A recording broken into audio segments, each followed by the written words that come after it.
Olá, meu querido aluno, tudo bem do oitavo ano? Vamos retomar agora aqui na aula, né, na parte 2 desta aula sobre a regência, sobre a figura de Dom Pedro II que nós estávamos vendo, né? Então estávamos falando aí que o café foi um importante produto que acabou aí salvando a crise financeira que o Brasil estava passando, né? Então é claro que neste período em que o imperador Dom Pedro II iniciava, né, a sua administração como imperador, existiam ali dois partidos extremamente importantes, né? Os liberais e os conservadores, né? O que é liberal, professor? Via de regra, o Partido Liberal, aquele que tem ideias mais progressistas, tanto do ponto de vista da política, quanto do ponto de vista da economia, né? É mais arrojado, é dado a mais desafios, abertura de diálogo, né? Com outros países. Já um partido conservador, ele é mais pragmático, ele é mais lento para tomar as decisões, via de regra, ele continua querendo manter, né, as questões sociais, as camadas sociais para as elites, né, para as pessoas mais ricas da sociedade, não abre muito diálogo, não pensa muito no aspecto social. Esses dois partidos, via de regra, né, os liberais e os conservadores, dominaram aí a vida política durante o segundo reinado, né, nos 49 longos anos aí de administração de Dom Pedro II, né? Então é claro, meu querido e minha querida, aluno e aluno, a população pobre continuava excluída do processo eleitoral, não participava da organização partidária, não podia ser ali, né, as mulheres, os escravos, os analfabetos, os pobres, aqueles que não tinham renda, continuavam sem poder escolher os seus deputados e senadores e muito menos ter o sonho de se candidatar para representar o povo aí, né? Então, os liberais e conservadores aí no poder, né, para a gente entender como que foi aí, como que se deu esse processo, né? Então, o sistema eleitoral ele continuava a ser baseado, né, no voto censitário e masculino, ou seja, daí estavam excluídos os pobres, os analfabetos, as mulheres. Quando eu digo que ele era censitário, é porque tinha que ter uma quantidade de dinheiro, tinha que ter, né, uma posse, tinha que ser letrado, tinha que saber ler e escrever, tinha que vir de uma boa família, geralmente, né, membros ali da nobreza, descendentes de portugueses, comerciantes, grandes proprietários de escravos, grandes fazendeiros, produtores de café. Via de regra, os homens bons eram os homens brancos e ricos, enquanto os negros, os pobres, as mulheres, os analfabetos estavam excluídos, né, deste processo, né?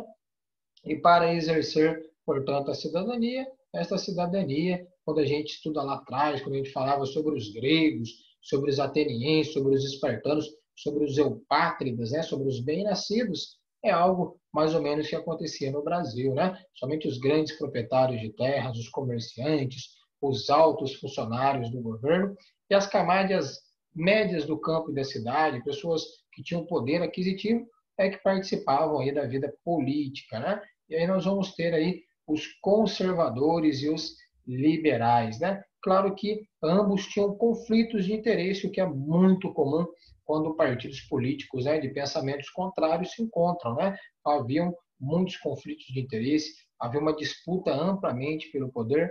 Aí você pode falar, professor, mas quem mandava em tudo não era o Dom Pedro II? Não era ele que era imperador? Sim, né? Ele como monarca, como imperador, a ele cabia as decisões, né, mais importantes, né, do império. Só que a gente não pode esquecer que naquela época no Brasil era uma monarquia constitucional. Então, na verdade, a Constituição dizia, né, os deputados, os senadores, né, as leis é que regiam também o país. O imperador não podia nem tudo que ele queria ele podia fazer, né? Nem tudo que eu posso me convém. Então, Dom Pedro II naquela época ele era obrigado a consultar, a seguir, a dialogar aí com, né, o poder legislativo, né, formado por esses deputados e senadores, né. É claro que naquela época, né, ficou muito marcado também a política, né, no Brasil. Infelizmente, nós temos essa herança política que até nos dias de hoje a gente vê favorecimentos, apadrinhamentos, né, de pessoas ligadas a fulano, a ciclano, a famílias, né, que sempre vivem, que sempre se perpetuam aí na política, né? Parece que a história No Brasil as coisas passam e a gente ainda consegue encontrar ainda algumas heranças do passado, né? Perceba você que nada é tão novo assim que no passado já não tinha acontecido, né? Então era muito comum que esses partidos usassem, inclusive, o uso da violência para poder coagir ali seus partidários, para poder ali intimidar os adversários de outro partido. E também acontecia muito a figura dos apadrinhamentos, as trocas de favores, de benefício, aquilo que dá origem, né, à gênese da corrupção no Brasil, chamado jeitinho brasileiro, né? Quando alguém, você sabe com quem que você está falando, eu sou amigo de fulano, eu sou amigo de ciclano, né? Então a gente encontra muitas pessoas que até hoje aí tem, né, não se libertaram dessa síndrome do pequeno poder, as pessoas que querem ter um poder, que ligam, que falam, né? Eu tenho foro privilegiado. Então isso é uma herança ainda do Brasil imperial, né? É claro que dentro daquele período, Dom Pedro II acabou tendo êxito, saiu exitoso, ele vai sufocar aí as últimas revoltas que estavam pipocando no país ainda. A gente viu lá a questão da farroupilha, viu a questão da cabanagem no Pará. Então, este fogo que incendiava o Brasil aí, né, com essa ideia de independência, de separação de algumas províncias, Dom Pedro II conseguiu aí, com o auxílio do exército, né, resolver essas pendências, esses problemas e garantiu a unidade do nosso país. Por isso, quando a gente fala que o nosso país ele tem uma extensão continental, é como se fosse um continente, é graças aos esforços que foram feitos aí, inclusive aí durante o período do governo de Dom Pedro II, que senão nós poderíamos ser, né? Você imagina, nos 27 estados que nós temos, você já parou para pensar que o Brasil hoje poderia ser 27 pequenos países? Olha para você ver o tamanho da extensão territorial. Esta unidade foi garantida aí no governo de Dom Pedro II, né? Então, a Revolução Praieira, que aconteceu em 1848, ali 8 anos depois, né, da ascensão de Dom Pedro II ao trono, né? Foi a última grande revolta do Império, né? Ocorreu lá em Pernambuco, na província de Pernambuco, o Nordeste era muito convulsionado naquela época, justamente por conta das injustiças sociais que aconteciam, com a exploração econômica dos mais pobres, dos abusos, das cobranças de impostos, né? Então, naquela época, os dois principais partidos políticos aí do segundo reinado, né, os liberais e conservadores, como que o imperador fazia para poder atender outro, não desagradar as partes, né? Dom Pedro II era hábil nisso daí, né? Ele revezava o controle do gabinete, né? Tanto da Câmara quanto do Senado, por parte destes partidários aí, né? Ora, havia um revezamento. Quando o imperador sentia que o descontentamento estava grande, né, com o Partido Liberal, ele nomeava, né, os representantes do Partido Liberal para cuidar do gabinete. Passado um tempo depois, os conservadores começavam a ficar ali, né, queixosos, insatisfeitos, ele revezava no poder. Então, nesta alternância dos membros, né, tanto do Partido Liberal como do Conservador, ele conseguiu, com diplomacia, com habilidade política, né, chamado, né, jeitinho, com jogo de cintura, Dom Pedro II conseguiu aí ir administrando, tocando e conseguindo tocar o Brasil, né? Teve uma questão importante que é chamada questão Christier. Essa questão Christier, que aconteceu de 1861 a 1865, vai ali envolver ali uma parte importante da nossa história, né? Como a gente diz que a Inglaterra ela vai se curvar ali aos interesses, né? A verdade é que ali na região do sul do país sempre houve muitos conflitos naquela região ali, tanto com o Paraguai, com a Argentina, com o Uruguai. Ali o sul sempre foi uma área de muita instabilidade ali política, né? Então, na época, Brasil, Argentina, Paraguai e Uruguai acabavam tendo conflitos, atritos, desavenças por conta das fronteiras, né? E principalmente pela navegação dos rios que cortavam aí, né, estes países ali do sul, tanto o Uruguai, tanto o Paraguai, a Argentina, quanto o Brasil, né? Então, é claro que esses países, principalmente o Paraguai, a passagem pelo rio ali, o Paraguai não tem saída para o mar, os rios passavam a ser extremamente importantes para o Paraguai, porque ali nós vamos ter a possibilidade do Paraguai escoar ali toda a sua mercadoria, toda a sua produção, né? Então, é claro que, neste momento, né, nessas refregas que estavam tendo nesses conflitos, sempre a Inglaterra intermediou esses conflitos. A Inglaterra sempre quis dizer que era uma nação amiga e que não queria que guerras acontecessem, que desavenças, porque a Inglaterra vendia para todos esses países, né? Quanto mais a Inglaterra pudesse vender, para a Inglaterra era menor. Uma crise, uma guerra, revolta, acaba impedindo o desenvolvimento do comércio, atrapalha a economia. Era tudo que a Inglaterra não queria. E é interessante a gente pensar, porque o que os Estados Unidos, né, acabam fazendo hoje no mundo, por muito interesse, né, de querer controlar conflitos com seus aliados, acontece isso muito lá no Oriente Médio, né, no caso de Israel, em outras localidades do mundo. A Inglaterra, na época, é exemplo do que os Estados Unidos, né, realiza hoje. Ela gostava sempre de manter uma influência, sempre gostava de dar um pitaco, de colocar o bedelho, né, de aparecer na conversa que não era chamada, porque ela era uma grande potência, ela tinha seus interesses ali a serem preservados, principalmente seus interesses econômicos e financeiros, né? Então, essas guerras platinas que ocorreram ali desde 1850, né, desde a da metade do século XIX, realmente sempre foram preocupantes na região ali do Sul. Cabe dizer que lá, né, o Uribe, no Uruguai, era o presidente da época, né, em 1852 nós vamos ter o presidente Rosas, da Argentina, em 1864 vamos ter também no Uruguai a figura de Aguirre, de 1864 a 1870, né, o presidente do Paraguai era Solano Lopes. O Paraguai estava se desenvolvendo muito aqui na América do Sul, fato que desagradou, sobretudo, a Inglaterra, né? Então, perceba que de 1864 a 1870 vai ocorrer aí a Guerra do Paraguai, onde nós vamos ter argentinos, uruguaios e brasileiros se voltando aí contra a figura do Paraguai. Então, os rios eles eram extremamente importantes para a navegação, para o comércio internacional. Aqui no Brasil só vai iniciar o seu processo de ferrovias, de construção de ferrovias, né, a possibilidade de um outro meio de transporte a partir ali de 1870, né? Portanto, o Paraguai não tinha saída para o mar, os rios eram a única forma, né, uma forma importante para escoar os produtos para exportar, né? O Paraguai já começava a vender os seus produtos, né? Já tinha uma industrialização iniciando, muito incipiente, muito pequena, mas já estava dando aí os seus passos, né?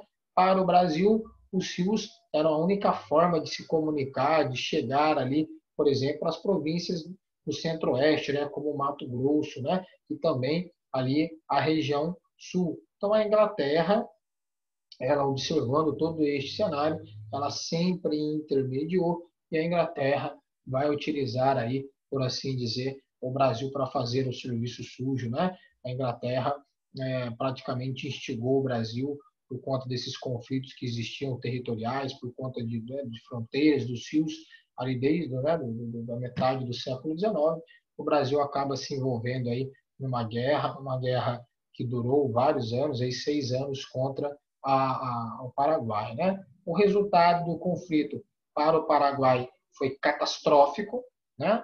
O Paraguai, antes da guerra, era um país que passava por um processo de modernização, de desenvolvimento. O governo paraguaio estava desenvolvendo, construindo, incentivando, né, a construção das estradas de ferro, de ferrovias, implantando a indústria no Paraguai, né? O exército paraguaio já começava a se equipar, eles começaram a introduzir, a construir, a fazer, a formar uma marinha mercante, ou seja, uma marinha começava, né? Muitos navios paraguaios, embora não tivessem saída para o mar, começavam aí a percorrer importantes rios, né? Se você tiver a curiosidade de pesquisar, olhe para você ver o tamanho que é o Rio da Prata, por exemplo, o rio grandiosíssimo, né? Parece um mar, o Rio da Prata lá, que divide principalmente o Uruguai e a Argentina, parece que você está navegando no mar. Então, o Paraguai estava desenvolvendo aí já a sua marinha mercante, né? Após o conflito e a derrota do Paraguai, parte dos territórios paraguaios foram anexados, foram tomados, né? Foram pegos por parte dos seus vizinhos aqui, né? Os países vitoriosos. O Paraguai, né? Ficou com uma pesada dívida de guerra. A população paraguaia foi dividida a um quinto, praticamente, né? De 100%, só 20% da população paraguaia sobreviveu depois desses 6 anos de guerra. A maioria era formada por mulheres, por idosos, por crianças, por inválidos, né? Foi destroçada, foi deteriorada, foi muito extinta, né? Foi destruída, foi muito derrotada a população paraguaia, né, durante essa guerra de 6 anos, envolvendo também o Brasil. Portanto, o saldo foi péssimo para o Paraguai, tanto que o Paraguai se tornou um dos países mais pobres da América Latina depois desta guerra, não conseguiu se reerguer mais com facilidade, abortou todos os processos de modernização que estavam sendo criados, né? E a situação do Brasil, o Brasil não obteve grandes vantagens com esse conflito de 6 anos, né? 40 mil soldados brasileiros morreram aí neste conflito, neste combate. O Brasil herdou pesadas dívidas de guerra também, porque o Brasil fez muitos empréstimos com a Inglaterra, então perceba que neste caso a Inglaterra lucrava muito com isso, né? E aqui no Brasil, o aumento da inflação, os empréstimos que foram feitos para custear a guerra, isso tudo foi muito prejudicial para o nosso país, né? Um saldo positivo, se é que a gente pode por assim dizer, foi o fortalecimento, né, do Exército Brasileiro como uma instituição, né? Então teve um destaque ali, né, na vida política nacional, o Exército ali com seus líderes, né, os remanescentes, os participantes generais que combateram nesta guerra aí contra o Paraguai, né? Os soldados que lutaram na Guerra do Paraguai, a maior parte, né, era constituída de escravos, né? Foi prometido a estes escravos que depois de retornarem da guerra, muitos seriam libertos, seriam libertados, deixariam da condição de ser escravos, porque eram escravos africanos, vieram da África e estavam lutando a favor do Brasil contra uma nação, né, como o caso é o Paraguai. Não fazia o menor sentido não dar a eles o direito, né, da liberdade, reconhecer a cidadania, mas não foi o que aconteceu, né? Muitos escravos, quando retornaram aí na Guerra do Paraguai, voltaram a ser escravizados, voltaram para os seus antigos donos, não tiveram a sua situação alterada, né? É claro que isso vai provocar aí fortes descontentamentos, porque eles não foram libertos, né? E demorariam ali muitos anos ali até conseguir a abolição da escravidão, só vai ocorrer em 1888, muito tempo depois, né? Então, quase 2 décadas depois. A gente tem a cafeicultura, que estava se desenvolvendo muito aqui no Sudeste, principalmente na região do Vale do Paraíba, do Oeste Paulista, ali no Sul Fluminense, em regiões de Minas, no Espírito Santo. O café vai se desenvolver com muita desenvoltura nessa região e vai aí garantir muitos recursos para o nosso país, né? E claro que existia uma dificuldade, porque quanto mais café havia um consumo internacional, né, um desejo do mercado consumidor de comprar café, você tinha que ter cada vez mais mão de obra escrava para poder plantar o café, para poder colher o café, ensacar o café. Então, os braços e os pés do desenvolvimento do Brasil, da economia do Brasil, eram os negros que plantavam, que cuidavam do cultivo do café. O imperador Dom Pedro II nada tinha, né, nada parecia com o imperador, com a monarquia, pelo contrário, a figura de Dom Pedro II, o imperador, ele mesmo disse, né, em várias das suas biografias, de que ele queria ter servido o país de uma forma diferente, né? Dom Pedro II, que nasceu aqui no Brasil, era brasileiro, ele não queria, né, filho, né, de Dom Pedro I com a imperatriz, né, Leopoldina, Maria Leopoldina, que veio, né, austríaca, né, da casa dos Habsburgos. Então é importante dizer que Dom Pedro II brasileiro, ele sempre dizia que ele nasceu numa família de imperador, coube a ele herdar a coroa portuguesa, né, no caso a coroa brasileira, né? Porque passando do pai para ele. Então ele dizia que era um fardo ser imperador, né? Ele não escolheu ser imperador, mas exercia o papel de ser imperador. Então a gente brinca, né, que era o imperador mais republicano, um homem de pensamento liberal, progressista, de sempre ideias novas, né? Uma pessoa que queria servir o país acima de tudo, né? Ele dizia que ele queria ter servido o país como professor, como jornalista, como engenheiro, mas quis que ele nascesse aí na família de imperador, né? E a proclamação da República, ela vai acontecer em 15 de novembro de 1889. O imperador Dom Pedro II já estava mais debilitado, mais velho, né? E acabou aí sofrendo um golpe, né? Um golpe de uma ala dos partidos que se formavam aqui, partidos republicanos, uma ala dos grandes cafeicultores, né? Ficou muito ruim também para o imperador Dom Pedro II, quando a sua filha Princesa Isabel, né? Acabou aí cedendo às pressões, né? Que já eram fortes por conta da abolição da escravidão, que ocorreu a 13 de maio de 1888. Então, perceba que todos esses fatores acabaram desencadeando aí uma ruptura, né? E acabou finalizando o período imperial no Brasil, que começou lá com Dom Pedro I, né? Desde o processo de independência em 1822 e percorreu até 1889, quando a gente vai ter início uma república aqui no Brasil.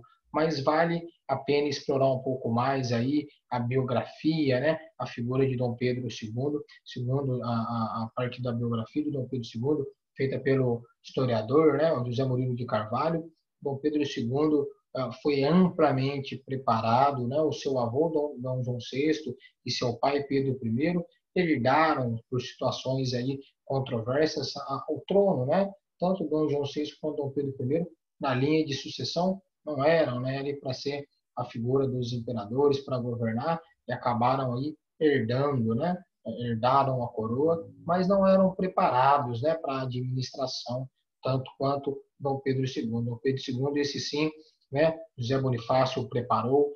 Perceba que com 14 anos, tamanho era a discrição, tamanha era a maturidade, tamanha era a capacidade intelectual de Dom Pedro II, que ele teve o apoio de amplos setores da sociedade, principalmente do Exército, né, das Forças Armadas, para iniciar ali a gestão, a administração do Brasil com 14 anos. Né? Um homem erudito, um homem das artes, um homem da tecnologia, dos inventos, dos experimentos. Dom Pedro II trouxe de várias viagens que esteve no Oriente, no Egito, a fotografia. Ele era um visionário, gostava muito de novidades, né? Gostava muito de estar sempre observando. Era um curioso, né? Um cientista, um intelectual, o nosso imperador Dom Pedro II. Não por acaso, em sua homenagem no Rio de Janeiro, a um dos colégios mais conceituados do Brasil, chamado de Colégio Pedro II, né? Tamanha era essa vocação do imperador para o ensino, para a ciência, para o conhecimento, para a educação. O Pedro II falava, versava, tinha o domínio de várias línguas, né? Além do português, claro, o inglês, o francês, o espanhol, o alemão, havia feito estudos em sânscrito, né? Que é em árabe, então perceba que era um homem diferenciado. Tamanha a estatura de Dom Pedro II que ele entrava e saía de discussões com embaixadores, com cúpulas, né, internacionais, com tratados. Né? Dom Pedro II sabia muito de direito internacional, de tratados comerciais. Então, Dom Pedro II era uma figura, né, extremamente preparada para a administração, como certamente nenhum outro que sentou aí para guiar aí o nosso país até hoje foi tão bem preparado, tinha essa capacidade, essa visão que Dom Pedro II tinha, né? Então, Dom Pedro II é, de fato, uma figura que merece muito respeito na história do Brasil por tudo que ele acabou construindo, né? Você imagina que hoje, quando nós temos as reuniões do G20 ou reuniões e conferências da ONU, geralmente, né, as pessoas aí, tanto no Brasil quanto em outros países, mas vamos aí a ter aos nossos representantes, né, precisam ficar ali com aquele foninho no ouvido, que na verdade é um tradutor em tempo real, para poder entender o que outras pessoas estavam falando. Imagina Dom Pedro II numa reunião, ele conseguia entender inglês, alemão, ele conseguia falar francês, falava em espanhol, então era um homem erudito, conseguia falar, ter uma interlocução com uma grande quantidade de pessoas do mundo. Então perceba que Dom Pedro II foi aí uma figura muito importante e ele encerra, né, o período aí do segundo reinado na história do Brasil, depois de 49 anos de governo. Eu espero que essa aula tenha te ajudado a compreender um pouco mais sobre a nossa história política, sobre a figura da regência, sobre os regentes e, sobretudo, sobre o segundo reinado aí do Brasil Imperial, através aí do personagem Dom Pedro II, tá bom? Então, se você gostou, deixa o seu like aí, dá o seu joinha. Se você não se inscreveu no canal, aproveite para se inscrever, coloca lá, dá um cliquezinho nos sininhos, né, para vocês receberem sempre as notificações quando tiver uma nova aula de história, tá bom? Então, eu agradeço, né, a participação de todos vocês. Se vocês tiverem qualquer tipo de dúvida, eu estou à disposição, tá bom? Então, um grande abraço para vocês e até